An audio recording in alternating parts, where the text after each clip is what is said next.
Hello बच्चों, welcome back to the next lecture. Last lecture में हमने इलेक्ट्रिक पोटेंशियल पढ़ा था। एक पॉइंट चार्ज की वजह से किसी डिस्टेंस आर पे कितना पोटेंशियल होता है ये पढ़ा था। पोटेंशियल कहां से आता है, पोटेंशियल स्केलर है या वेक्टर है, ये सब चीजें हम बच्चों लास्ट लेक्चर में पढ़ चुके हैं। अगर आप इसी लेक्चर से देखना शुरू कर रहे हैं तो you can go and visit the previous lecture. तो एक बार मैं शॉर्ट में समराइज कर देता हूं। Potential is a scalar quantity. एक पॉइंट चार्ज के लिए पोटेंशियल की वैल्यू आई थी बच्चों 1/4 pi epsilon naught Q upon R। हमने देखा था potential was inversely proportional to the distance. दूरी बढ़ाते जाएंगे पोटेंशियल कम होता जाएगा। इसके साथ ही हमने एक चीज और डिस्कस किया था कि बहुत दूर इंफिनिटी एक जगह है जहां पर पोटेंशियल है बच्चों 0। क्लियर है। दूसरा बेसिक डेफिनेशन हमने देखी थी, potential was the work done by an external agent in bringing a test charge from infinity to a point in the electric field. मतलब एक इलेक्ट्रोस्टैटिक फोर्स के अगेंस्ट में हम एक चार्ज को इंफिनिटी से उठाकर फील्ड में लाते हैं। इस पूरे प्रोसेस में हमें जितना काम करना पड़ता है that divided by the test charge was potential. Potential की शुरुआत पोटेंशियल डिफरेंस से हुई थी, फिर हमने जो एक पॉइंट था उसको इंफिनिटी तक ले गए थे तो पोटेंशियल 0 हो गया था और अल्टीमेटली हमने पोटेंशियल का ये डेरिवेशन किया था। यहां पर एक चीज ध्यान देने वाली है, V is inversely proportional to R, that means एक पॉइंट चार्ज के लिए पोटेंशियल की स्फेरिकल सिमेट्री है। स्फेरिकल सिमेट्री का मतलब है बच्चों पॉइंट के ओरिएंटेशन से हमें कोई फर्क नहीं पड़ रहा, सिर्फ पॉइंट के डिस्टेंस से फर्क पड़ रहा है। आप अभी डाइपोल में हम देखेंगे हमारा जो एक्सप्रेशन आएगा वो डिस्टेंस के साथ साथ ओरिएंटेशन पर भी डिपेंड करेगा। तो अगर डिस्टेंस के साथ पॉइंट का ओरिएंटेशन यानी कि एंगल थीटा भी इंपॉर्टेंट है तो हम बोलते हैं कि सिलेंड्रिकल सिमेट्री है। बट हमारे केस में एक पॉइंट चार्ज की वजह से हमें जो सिमेट्री मिली थी वो स्फेरिकल सिमेट्री थी। तो चलिए आज हम इलेक्ट्रिक पोटेंशियल निकालते हैं एक डाइपोल की वजह से अलग अलग पोजीशंस पे। तो जैसे हमने इलेक्ट्रिक फील्ड में शुरू किया था वैसे ही हम इलेक्ट्रिक पोटेंशियल में भी शुरू करते हैं। सबसे पहले बच्चों को निकालते हैं एक्सियल पोजीशन का मतलब होता है along the line of axis. मतलब मेरा डाइपोल जैसे रखा है उसी की लाइन में, उसी की एक्सिस पे किसी भी पॉइंट पे हमें इलेक्ट्रिक पोटेंशियल निकालना है। तो सबसे पहले एक डाइपोल बना लेते हैं बच्चों। This is -Q, this is +Q और this is the centre of the dipole और डिस्टेंस हम 2L मान लेते हैं। ये सब हम पहले पढ़ चुके हैं। अब इस डाइपोल की वजह से मुझे एक पॉइंट है P जो कि R डिस्टेंस पे है। अब डिस्टेंस बच्चों हम हमेशा सेंटर से नापेंगे। ये सब हम ऑलरेडी पुराने लेक्चर्स में देख चुके हैं, हम 11th में भी पढ़ चुके हैं। Distances are always measured from the centre. तो यहां पर मैंने R डिस्टेंस ले लिया बच्चों। This is the distance of the point from the centre of the dipole. अब पॉइंट P पर, ये पॉइंट मैंने A मान लिया, ये पॉइंट मैंने B मान लिया। पॉइंट P पर A की वजह से भी पोटेंशियल होगा क्योंकि A पर -Q चार्ज है। पॉइंट P पर B की वजह से भी पोटेंशियल होगा क्योंकि B पर पॉजिटिव चार्ज है। Potential is a scalar quantity, तो मुझे चार्ज के मैग्नीट्यूड के साथ साथ उसका साइन भी लिखना है। तो चलिए पॉइंट P पर हम अलग अलग चार्जेस की वजह से पहले पोटेंशियल देखते हैं। तो A की वजह से पोटेंशियल कितना आना चाहिए बच्चों 1/4 पाई एप्सिलॉन नॉट। चार्ज कितना है -Q और -Q की डिस्टेंस कितनी है, ये distance the R, this is 2L, तो ये भी L और ये भी L। तो मेरा डिस्टेंस हो गया बच्चों R + L। ये हो गया पॉइंट A पर पोटेंशियल। ऐसे ही पॉइंट B पर पोटेंशियल कितना होगा बच्चों, पॉइंट B पर पोटेंशियल होगा 1/4πε0। बी पर चार्ज है प्लस क्यू, तो मुझे ध्यान देना है कि मैं चार्ज रखूंगा प्लस क्यू, और डिस्टेंस कितना आएगा r माइनस एल। ये हम पहले कई बार कर चुके हैं, आपको पता है। पोटेंशियल स्केलर क्वांटिटी है, मैं बार बार बोल रहा हूं। तो टोटल पोटेंशियल क्या होगा, डायरेक्शन से कोई लेना देना नहीं, सीधे मैं दोनों पोटेंशियल्स को ऐड कर दूंगा। चलिए ऐड करते हैं। आएगा 1/4πε0। क्यू को भी मैं बाहर ले लूं, तो बच्चों कितना आएगा 1/r minus L minus 1/r plus L. चलिए v आ गया 1/q/4πε0। यहां से आ गया r plus L minus r plus L divided by r square minus L square. r से r कैंसिल, वही अप्रोक्सीमेशन जो बचपन से लेते आ रहे हैं। r is greater than l। अगर बच्चों r is greater than l, तो यहां पर मैं क्या लिख सकता हूं, r square minus L square की जगह मैं r स्क्वायर लिखूंगा। तो ये मेरा आ जाएगा v is equal to q into 2l 4πε0, साथ में आ जाएगा बच्चों r स्क्वायर। अब यहां पर फिर छोटा सा जादू होगा, q इंटू 2l हमारे डाइपोल का मोमेंट होता है, ये वैल्यू मैं सब्स्टिट्यूट कर दूंगा, तो मेरा एक्सप्रेशन आ जाएगा 1/4πε0 q/r²। तो बच्चों this is the expression for the electric potential due to a dipole at axial position. यहां पर ध्यान देने वाली बात क्या है कि मेरा पोटेंशियल r स्क्वायर पे डिपेंड कर रहा है। पॉइंट चार्ज के लिए मेरा पोटेंशियल 1/r पे डिपेंड कर रहा था, यहां पर मेरा पोटेंशियल 1/r² पे डिपेंड कर रहा है। फटाफट जल्दी से इसको नोट कर लेंगे। अब हम इसके बाद इक्वेटोरियल पोजीशन देखेंगे। चलिए क्लियर है, आसान था, कई बार कर चुके हैं हम लोग, हमने न्यूमेरिकल्स भी इस पे किए हैं। अब हम इक्वेटोरियल पोजीशन देखते हैं। इक्वेटोरियल पोजीशन का मतलब होता है बच्चों अक्रॉस द परपेंडिकुलर बाइसेक्टर, मतलब डाइपोल के परपेंडिकुलर बाइसेक्टर वाली लाइन पर।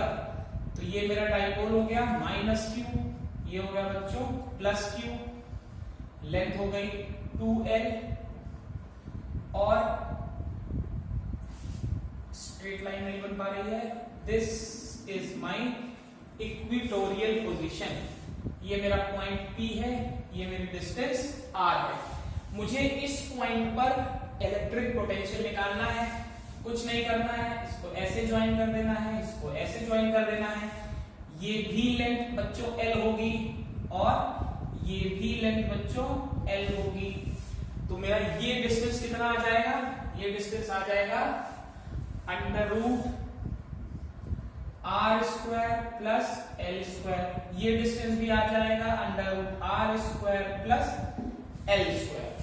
इस पॉइंट को मैंने नाम दे दिया A, इस पॉइंट को मैंने नाम दे दिया B।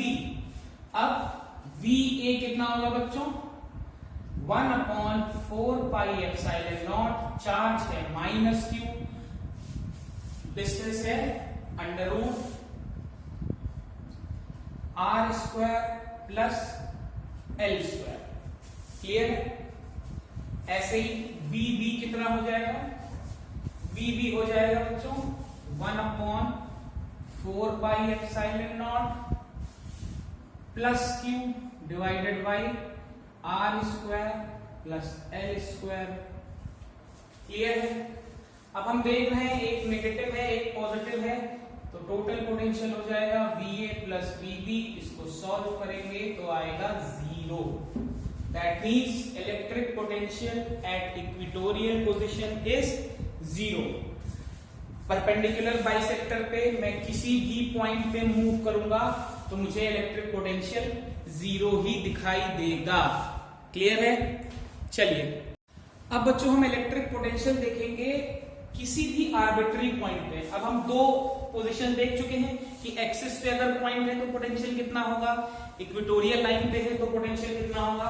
अब की बार कोई भी आर्बिट्ररी पॉइंट है, जरूरी नहीं है कि वो एक्सिस पे ही हो या इक्वेटर पे ही हो, ध्यान से देखेंगे ये सबसे सही डेरिवेशन है। तो सबसे पहले मैं डाइपोल बना लेता हूं, ये मेरा डाइपोल है -q + q, ये मेरा टोटल लेंथ है 2l, डाइपोल का लेंथ है 2l, क्लियर है। This is any point p, ये कोई पॉइंट p है। The distance of point p from the centre of, इसको मैंने a बोल दिया, इसको मैंने b बोल दिया, इसको मैंने c बोल दिया। The distance of the point p from the centre of the dipole is r, मेरा पॉइंट p है and this distance is r, clear है बच्चों। मुझे इस पॉइंट पर पोटेंशियल निकालना है। अब इस चार्ज की वजह से इस पॉइंट पर पोटेंशियल अलग होगा, +q की वजह से इस पॉइंट पर पोटेंशियल अलग होगा। तो सबसे पहले मैं अलग अलग डिस्टेंसेस पहले कैलकुलेट कर लूं। इसको मैं मान लेता हूं this is r1, clear, and इसको मैं मान लेता हूं, इसको थोड़ा सीधा बना लेंगे, दिस इज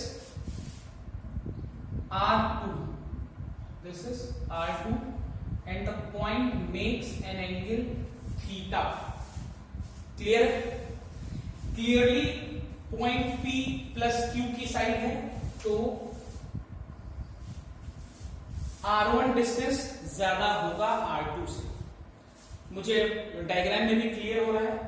अब बच्चों अगर आपने ध्यान से मैथ्स में पढ़ा हो, अगर मुझे r1 और r2 का डिस्टेंस बराबर करना है तो मेरे पास एक ही ऑप्शन है, मैं यहां से एक परपेंडिकुलर यहां पर डाल दूं।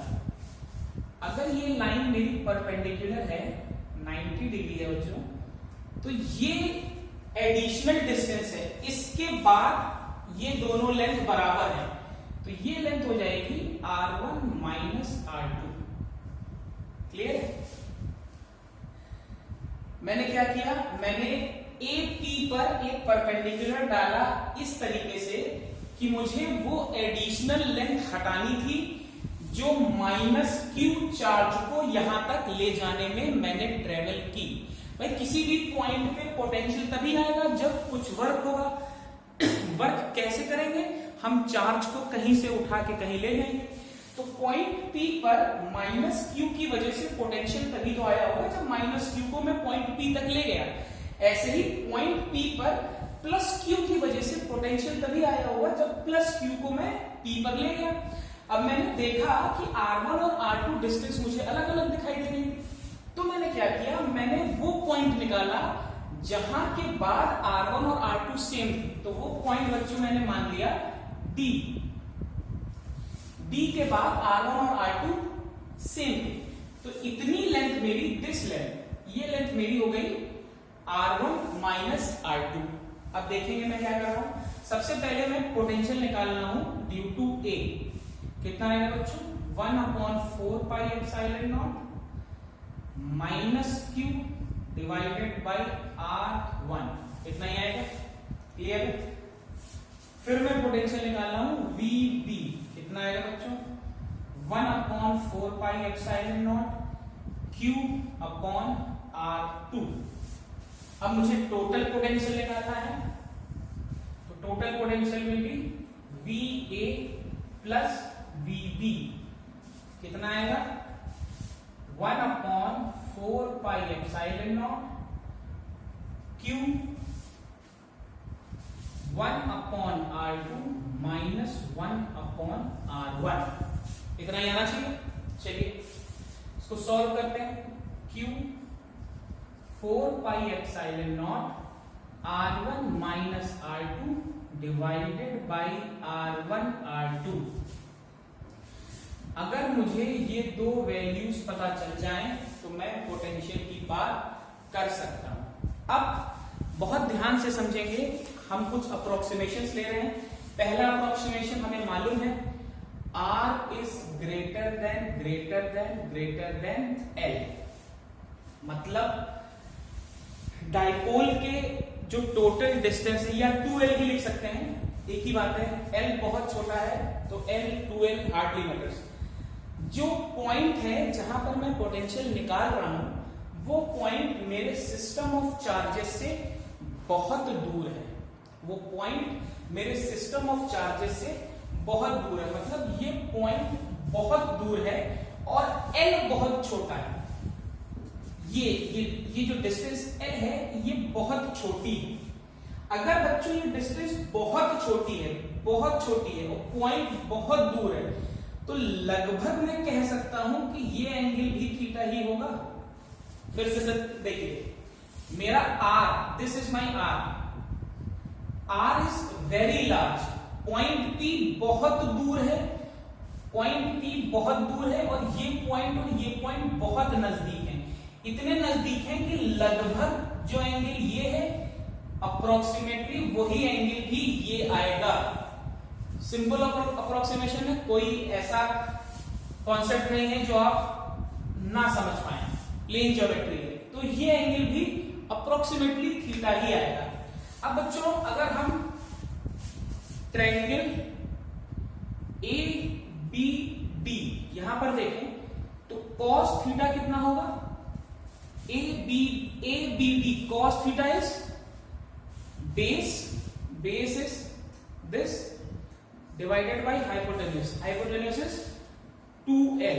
तो यहां से I will get R1 minus R2 is 2L cos theta। लिख सकता हूं मैं ये R1 minus R2 is approximately 2L cos theta। ध्यान से लिखेंगे तो मैंने V की जगह क्या लिख दिया बच्चों? Q upon 4 pi epsilon naught। R1 minus R2 की जगह लिख दिया 2L cos theta। अब R1 R2 की बात आ रही है बच्चों, अगर पॉइंट P बहुत दूर है, टेंडिंग टू इंफिनिटी है, और L बहुत छोटा है, तो इसका मतलब ये दोनों पॉइंट्स भी लगभग इसी के पास हैं। ध्यान से देखिएगा, मेरा पॉइंट P बहुत दूर है, मतलब R इज वेरी लार्ज, और मेरा L बहुत छोटा है R के रिस्पेक्ट में। तो बच्चों ये भी तो L था और ये भी L था, ये दोनों ही क्वांटिटीज L थी और दोनों ही L बहुत छोटे हैं। इतने छोटे हैं कि पॉइंट A, B और C बहुत नजदीक हैं। तो अगर पॉइंट A, B और C बहुत नजदीक हैं, बिल्कुल इक्वल नहीं है, बिल्कुल कंसाइड नहीं कर रहे हैं, लेकिन बहुत नजदीक हैं, अगर बहुत नजदीक हैं तो क्या मैं ये कह सकता हूं कि R1 R2 is approximately equal to R square. देखिए बच्चों, R1 R2 इन दोनों पॉइंट से P पॉइंट का डिस्टेंस था, लेकिन ये दोनों पॉइंट तो C के बहुत नजदीक हैं। तो यहां से इसका डिस्टेंस लें, चाहे यहां से इसका डिस्टेंस लें, चाहे C से इसका डिस्टेंस लें, लगभग बराबर ही आना चाहिए। भाई 3 पॉइंट्स हैं, अगर तीनों बहुत नजदीक हैं तो किसी एक पॉइंट से इन तीनों का डिस्टेंस बराबर आना चाहिए। तो मैं वही अप्रोक्सीमेशन यूज कर रहा हूं और R1 R2 को मैं लगभग R स्क्वायर के बराबर लिख रहा हूं। अब मेरा अप्रोक्सीमेशन सही है, ये मैं कैसे चेक करूंगा? देखिए, अगर पॉइंट P बहुत दूर है, मतलब लगभग इंफिनिटी पे पहुंच गया, या मान लें इंफिनिटी हो ही गया, जो कि प्रैक्टिकली पॉसिबल नहीं है। अगर पॉइंट P इंफिनिटी होता तो ये तीनों पॉइंट लगभग एक ही जगह आते, बिल्कुल आते। अगर ये पॉइंट इंफिनिटी होता तो ये तीनों, अगर पॉइंट P इंफिनिटी होता तो A, B और C ऑलमोस्ट कंसाइड कर जाते। अगर ऑलमोस्ट कंसाइड कर जाते तो R1 और R2 बराबर हो जाता। तो R1 R2 बच्चों अगर न्यूमरेटर में बराबर हो जाता तो V कितना आ जाता? 0 आ जाता। और V 0 कब आया? जब पॉइंट P को मैंने इंफिनिटी पर पहुंचा दिया। और पहले लेक्चर में जब हमने पोटेंशियल की डेफिनेशन पढ़ी थी, वहां पर यही सबसे इंपॉर्टेंट एजम्पशन था कि बहुत दूर एक पॉइंट है इंफिनिटी, जिसकी कोई संभावना नहीं है। किसी को अगर इस कॉन्सेप्ट में प्रॉब्लम है तो प्लीज पिछला लेक्चर देखेंगे, हमने बहुत अच्छे एग्जाम्पल से समझा था। इस स्कूल से बहुत दूर इस बात की कोई संभावना नहीं है कि समोसा बिकेगा। ये समोसा वाले स्टोरी के लिए आप पिछला लेक्चर देख सकते हैं। चलिए, क्लियर है? तो इसका मतलब मेरा अजम्पशन सही है, क्योंकि अजम्पशन के थ्रू जब मैं वैल्यूज रख रहा हूं तो मुझे एक वैलिड रिजल्ट मिल रहा है। तो फिर अब तो कुछ बचता ही नहीं। Q इंटू 2L को हम क्या लिख सकते हैं बच्चों? P cos theta upon R square. तो किसी भी आर्बिट्ररी पॉइंट के लिए, किसी भी पॉइंट के लिए डाइपोल से कोई भी पॉइंट लूं तो मुझे पोटेंशियल मिल रहा है P cos theta upon R square. अब मैंने जो रिजल्ट निकाला है मैं उसको चेक करके भी देख लूं। अगर बच्चों मान लेते हैं पॉइंट P इक्वेटोरियल रीजन पे होता तो मेरा थीटा कितना होता? कितना होता? 90 होता। और cos 90 कितना होता है? 0। तो मेरा पोटेंशियल कितना आ जाता? 0। और इक्वेटोरियल पोजीशन पे पोटेंशियल 0 ही आ रहा था। इसका मतलब रिलेशन ओके है। अब बच्चों मैं एक्सियल पोजीशन पे चेक करके देखता हूं। अगर मैं अपने पॉइंट P को यहां ले जाता अलोंग द एक्सिस तो मेरा थीटा कितना हो जाता? 0 हो जाता। 0 हो जाता तो cos 0 इज 1। तो मुझे पोटेंशियल मिल जाता बच्चों 1/4 pi epsilon naught P upon R square. Axial position के लिए मैंने यही पोटेंशियल डिराइव किया है। अगर इस पॉइंट P को मैं along the axis opposite side ले जाता तो थीटा 180 हो जाता। थीटा 180 हो जाता बच्चों तो cos 180 -1 हो जाता। cos 180 -1 हो जाता तो मेरा पोटेंशियल आ जाता -1/4 pi epsilon naught Q upon R square, which is again a valid result. Clear है? अब इंपॉर्टेंट ऑब्जर्वेशन क्या है यहां पर? इंपॉर्टेंट ऑब्जर्वेशन बच्चों ये है कि electric potential is a function of theta. जब मैंने एक पॉइंट के लिए पोटेंशियल निकाला था तो ये cos थीटा मिसिंग था, वहां पर थीटा नहीं आ रहा था। जब मैंने डाइपोल के लिए पोटेंशियल निकाला तो potential is a function of theta. इसका मतलब केवल पॉइंट की डिस्टेंस इंपॉर्टेंट नहीं है, पॉइंट डाइपोल से किस डायरेक्शन में है ये भी इंपॉर्टेंट है। और जब डायरेक्शन भी इंपॉर्टेंट हो जाता है, डायरेक्शन भी इनकॉर्पोरेट हो जाता है तो मेरी सिमेट्री बदल जाती है। लेक्चर के शुरू में हमने डिस्कस किया था, तब मेरी सिमेट्री हो जाती है सिलिंड्रिकल सिमेट्री। तो डाइपोल के लिए पोटेंशियल हैज सिलिंड्रिकल सिमेट्री, लेकिन एक पॉइंट के लिए potential has spherical symmetry. Clear है बच्चों? देखिए डिफरेंस के 2-3 पॉइंट्स हैं। पहला, एक पॉइंट के लिए डाइपोल हैज स्फेरिकल सिमेट्री जब मैं पोटेंशियल निकाल रहा हूं। एक पॉइंट के लिए पोटेंशियल हैज स्फेरिकल सिमेट्री, एक डाइपोल के लिए potential has cylindrical symmetry. Point के लिए potential depends on 1/r, dipole के लिए potential depends on 1/r square. Clear है बच्चों? तो ये 2 बेसिक डिफरेंस हैं, आपको हर बुक में मिलेंगे। अक्सर हम इसको मिस कर देते हैं, बट ध्यान रखेंगे बोर्ड के पॉइंट ऑफ व्यू से ये बहुत इंपॉर्टेंट क्वेश्चन है। What is the difference in the potential of a point charge and a dipole? तो डिफरेंस है सिमेट्री में और डिस्टेंस या रेडियस वेक्टर में। क्लियर है बच्चों? तो this was all about the potential due to a dipole at 3 positions: axial position, equatorial position and at any arbitrary point. अब अगर मेरे पास सिस्टम ऑफ चार्जेस है, जरूरी नहीं है कि मेरे पास एक चार्ज हो, तो कोई प्रॉब्लम नहीं। मेरे पास अगर सिस्टम ऑफ चार्जेस हैं तो मैं हर चार्ज की वजह से पोटेंशियल निकाल लूं। देखते हैं, अगर मेरे पास एक चार्ज ना होके कई चार्जेस हैं, ये मेरा रेफरेंस पॉइंट है, यहां से मेरे पास कई चार्जेस हैं, Q1, Q2, Q3, Q4, this is Q1, this is Q2, this is Q3, this is Q4, this is R1, this is R2, this is R3, this is R4। तो कोई बात नहीं, पोटेंशियल तो स्केलर क्वांटिटी है, तो मैं सबके लिए अलग अलग पोटेंशियल निकाल लूं और उन सभी को विद साइन, ध्यान रखेंगे अगर कोई चार्ज नेगेटिव है तो विद साइन। इलेक्ट्रिक फील्ड जब हम निकाल रहे थे तो हम साइन को नहीं ले रहे थे। क्यों नहीं ले रहे थे? क्योंकि electric field is a vector quantity. Vector quantity को ऐड करने के लिए हमें साइन नहीं लेना, क्योंकि वहां पर साइन डायरेक्शन बताता है। ओके, बट पोटेंशियल के लिए हमें साइन लेना पड़ेगा। ठीक, तो अगर सिस्टम ऑफ चार्जेस है तो भी मुझे लगता है कोई प्रॉब्लम नहीं होनी चाहिए। एक और कंडीशन बनती है, हो सकता है मेरा चार्ज कंटिन्यूअसली डिस्ट्रीब्यूटेड हो। अगर मेरा चार्ज कंटिन्यूअस डिस्ट्रीब्यूशन है, चार्ज का कंटिन्यूअस डिस्ट्रीब्यूशन का मतलब है मेरे पास कोई पॉइंट चार्ज नहीं है। कैसा है? या तो लाइन चार्ज है, या तो सरफेस चार्ज है, या तो वॉल्यूम चार्ज है, तो कोई प्रॉब्लम नहीं। अगर लाइन चार्ज है तो 1/4 pi epsilon not dq upon r minus r i का मॉड। अब ये r माइनस r i से आपको कंफ्यूज होने की कोई जरूरत नहीं है, रेडियस वेक्टर है पॉइंट p का। अगर सरफेस चार्ज है तो पोटेंशियल हो गया 1/4 pi epsilon not dq upon r minus ri।